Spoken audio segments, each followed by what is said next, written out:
Glastonbury. Henry of Blois sponsored hundreds of constructions including bridges, canals, palaces, forts, castles, and whole villages. In addition, Bishop Henry built dozens of abbeys and chapels and sponsored books including the treasured Winchester Bible. For hundreds of years, a round wooden tabletop has been hanging in the Great Hall at Winchester Castle. It is painted with the names of King Arthur and 24 knights around the table. The paintwork was a later addition by order of Henry VIII of England for Holy Roman Emperor Charles V's 1522 state visit, and depicts Henry himself sitting in Arthur's seat above a Tudor rose. In the 15th century, the English writer Thomas Malory created the image of Camelot most familiar today in his Le Morte d'Arthur, a work based mostly on the French romances. He firmly identifies Camelot with Winchester, an identification that remained popular for centuries. From at least the 12th century, the Glastonbury area has been associated with the legend of King Arthur, a connection promoted by medieval monks who asserted that Glastonbury was Avalon. The name of the mystical Isle of Avalon first appears in Monmouth's Historia as the place where King Arthur's sword Excalibur was forged and later where Arthur was taken to recover from his wounds after the Battle of Camlan. It is traditionally identified as the former island of Glastonbury Tor, a hill near Glastonbury. The Tor is mentioned in Celtic mythology, particularly in myths linked to King Arthur, and has a number of other enduring mythological and spiritual associations. The Tor seems to have been called Ynys Yr Avalon, the Isle of Avalon, by the Britons and is believed by some. 38 At the end of 12th century, Gerald of Wales wrote, "What is now known as Glastonbury was, in ancient times, called the Isle of Avalon. It is virtually an island, for it is completely surrounded by marshlands." 39 The slopes of the hill are terraced, but the method by which they were formed remains unexplained. 40 The low-lying damp ground can produce a visual effect known as a fata morgana when the Tor appears to rise out of the mist. The Italian term fata morgana is derived from the name of Morgan le Fay, a powerful sorceress in Arthurian legend. 41. According to William Kibler, Henry of Blois had important contacts with Geoffrey of Monmouth and William of Malmesbury.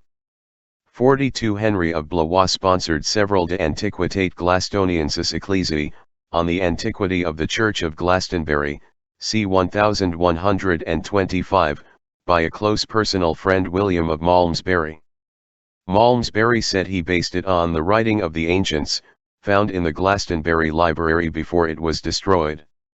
Malmesbury's De Antiquitate Glastoniensis writes of a belief that the old church was built by disciples of Jesus. While he does not name them, an edition of his work with interpolations and dating from around 1247, does claim that these disciples were led by Joseph of Arimathea. Arriving around 63, they built the church and lived out their days there. Pierre Le Gentil argues that the mention of Avalon shows that de Boron wrote Joseph d'Arimathea after 1191, when the monks at Glastonbury claimed to have discovered the coffins of King Arthur and Guinevere. 43 Malmesbury's History of the English Kings stated Arthur's grave is nowhere seen, whence Antiquity of Fables still claims that he will return. 44 However, Malmesbury's De Antiquitate states that King Arthur was buried at Glastonbury, which he identifies with Avalon. According to Gerald of Wales in his De Principis Instruct Ioni, Instruction of a Prince, c. 1193, and recollected in his Speculum Ecclesiae, c. 1216, 45 Just after King Henry II's reign, the abbot of Glastonbury, Henry de Sully, commissioned a search which discovered a massive hollowed oak trunk buried underground containing the two skeletons of Arthur and his wife Guinevere. Above it, under the covering stone, was a leaden cross supposedly inscribed with Hic jacet sepultus inclitus rex Arthurus in insula of Alonia, here lies interred the famous King Arthur on the Isle of Avalon.